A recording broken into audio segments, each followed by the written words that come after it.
안녕하세요. 치슬생입니다. 챗GPT 설치는 하셨죠? 그런데 막상 써보니 어떠셨어요?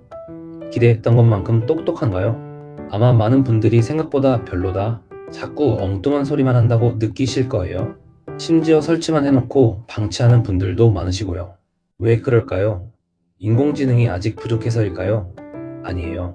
우리가 챗GPT에게 제대로 말하는 법을 모르기 때문이더라고요. 챗GPT는 세상의 모든 지식을 가진 천재 비서지만 우리가 질문을 두루뭉술하게 하면 이 비서도 두루뭉술한 답밖에 내놓지 못해요. 오늘은 챗GPT를 단순한 장난감이 아니라 내 삶을 바꾸는 강력한 개인 비서로 만드는 진짜 질문법 3가지를 알려드릴게요. 이것만 아셔도 챗GPT 사용자의 상위 1%가 될 수 있다고 해요. 여러분이 혹시 보셨을 시니어 정보 탐정님의 영상이 챗GPT의 문을 여는 설치편이었다면 이 영상은 그 문으로 들어가 보물을 꺼내는 활용편이에요. 딱 10분, 아니 12분만 집중해주세요. 첫 번째, 챗GPT에게 역할을 부여해야 해요. 이게 가장 중요해요. 챗GPT는 기본적으로 모든 것을 아는 일반인처럼 행동하도록 설정되어 있거든요. 하지만 우리는 일반인의 대답이 아니라 전문가의 대답이 필요한 거잖아요. 예를 들어볼까요? 그냥 혈압에 좋은 음식 알려줘 라고 물어보면 챗GPT는 인터넷 검색과 비슷한 수준의 뻔한 대답을 해요. 시금치, 바나나, 견과류 이런 것들이죠. 이런 정보는 사실 네이버에 검색해도 다 나오잖아요. 우리가 챗GPT를 쓰는 이유가 없죠. 하지만 질문을 이렇게 바꿔보세요. 당신은 30년 경력의 심장내과 전문의예요. 당신은 환자를 매우 배려하며 어려운 의학 용어 대신 일상적인 비유를 들어 설명하는 것을 선호해요. 최근 혈압이 140/150으로 높아져 걱정인 60대 남성에게 당장 실천할 수 있는 식단, 관리법 5가지를 아주 이해하기 쉽게 설명해주세요. 어떤가요? 챗GPT는 즉시 심장내과 전문의 역할에 몰입해요.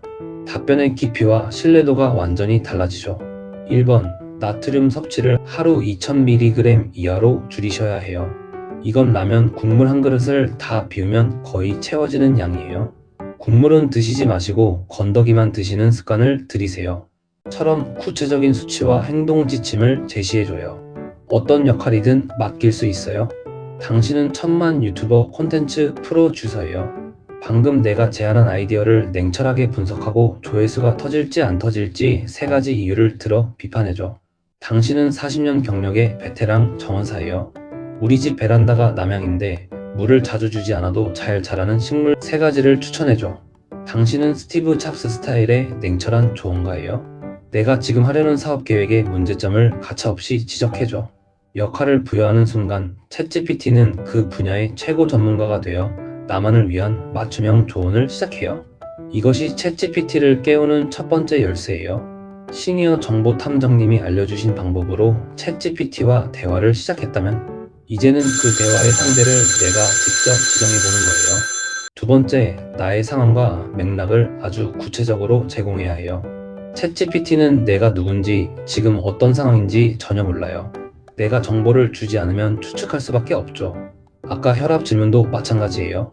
60대 남성 혈압 140/152라는 구체적인 상황을 줬기 때문에 전문의가 정확한 진단을 내릴 수 있었던 거예요.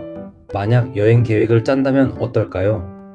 부산 2박 3일 여행 계획 짜줘라고 하면 누구나 가는 해운대, 광안리 코스를 내놓을 거예요.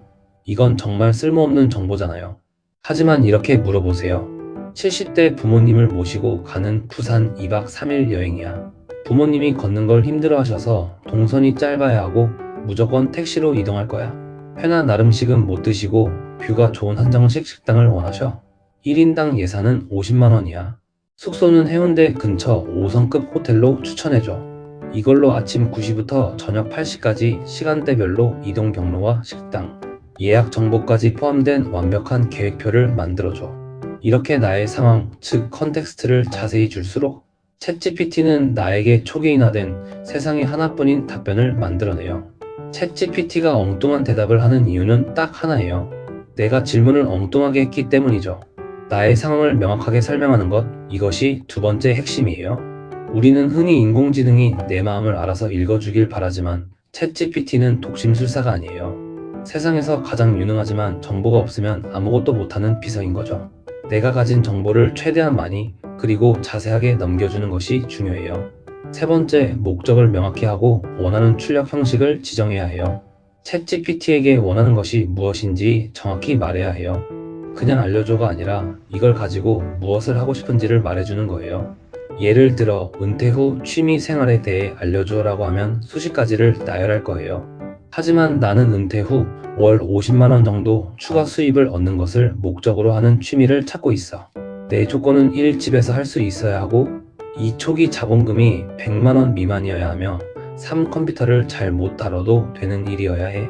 이 조건에 맞는 취미 5가지를 추천하고 각 취미의 장단점, 예상 수입, 그리고 시작하는 방법을 표로 깔끔하게 정리해줘. 보셨어요? 월 50만원 수입이라는 명확한 목적, 집에서 저자본이라는 구체적인 조건, 그리고 표로 정리해줘라는 명확한 출력 형식을 지정했죠. 챗GPT는 이런 명령을 가장 좋아한대요. 내가 원하는 형식 그대로 정보를 가공해서 가져다 주거든요.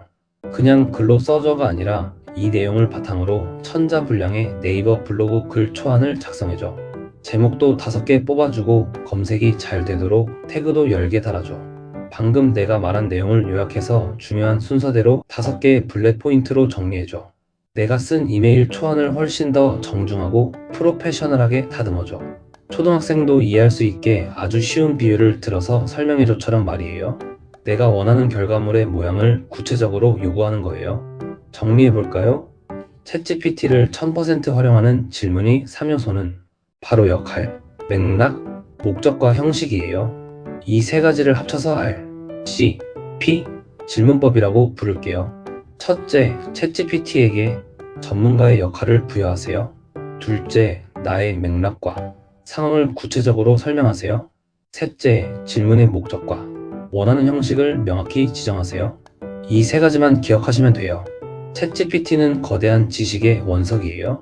이 원석을 어떻게 다듬어 보석으로 만드느냐는 오직 질문에 달려 있어요. 이제 여러분은 챗GPT를 그냥 검색 엔진처럼 쓰는 수준을 넘어 나만의 천재 비서를 다루는 지휘자가 되신 거예요. 오늘 배운 3단계 질문법, 지금 바로 챗GPT를 열고 시도해보세요. 시니어 정보탐정님이 알려주신 음성 대화 기능으로 말로 해도 좋아요. 너는 지금부터 30년 경력의 심장내과 의사야. 이렇게 말이죠. 여러분의 일상이 그리고 어쩌면 인생이 바뀔지도 몰라요. 여기까지가 기본이에요. 하지만 이게 끝이 아니에요.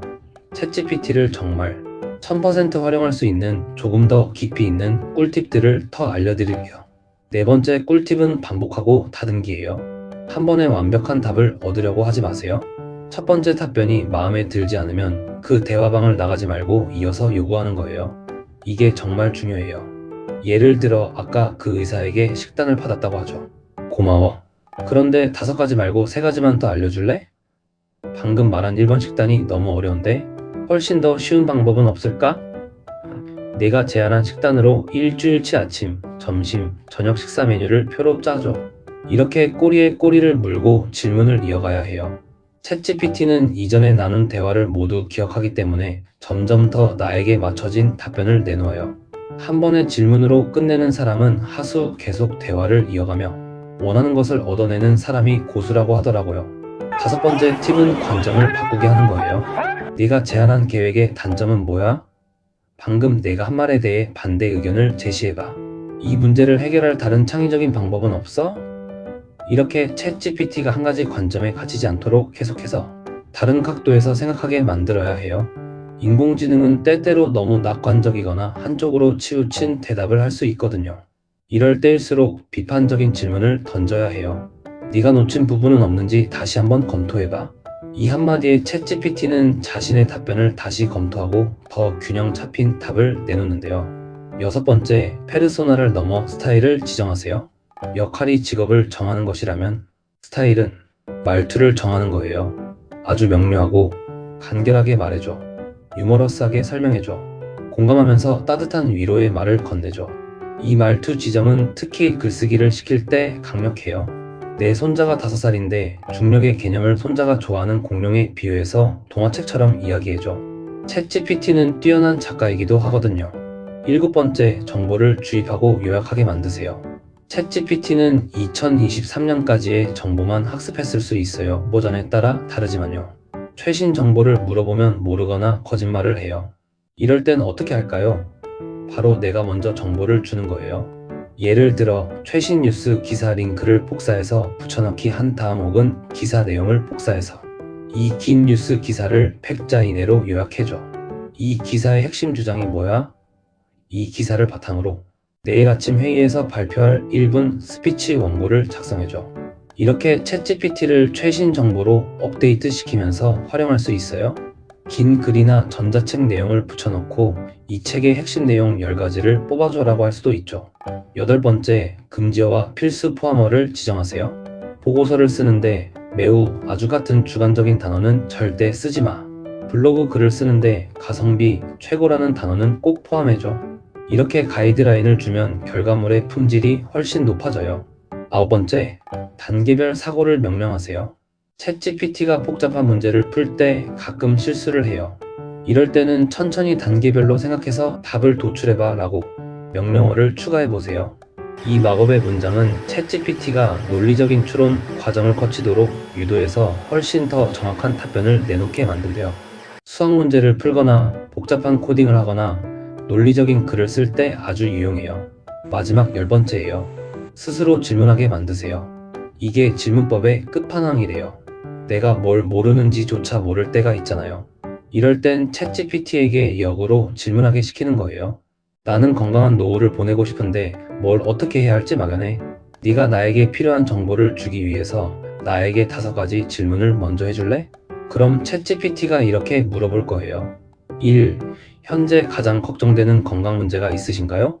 2. 하루 평균 운동량은 얼마나 되시나요? 3. 식습관은 어떠신가요?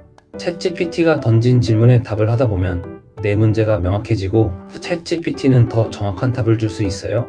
자, 오늘 정말 많은 것을 배웠네요. 챗GPT를 설치하는 왕초보에서 벗어나 챗GPT를 지배하는 질문 전문가가 되는 10가지 방법을 배웠어요. RCP가 기본이고요. 그리고 꼬리 물기, 관점 바꾸기, 스타일 지정하기, 정보 주입하기, 키워드 지정하기, 단계별 사고하기, 그리고 역으로 질문하게 만들기까지. 이 모든 것이 여러분의 챗GPT를 남들과는 차원이 다른 진짜 인공지능 비서로 만들 거예요.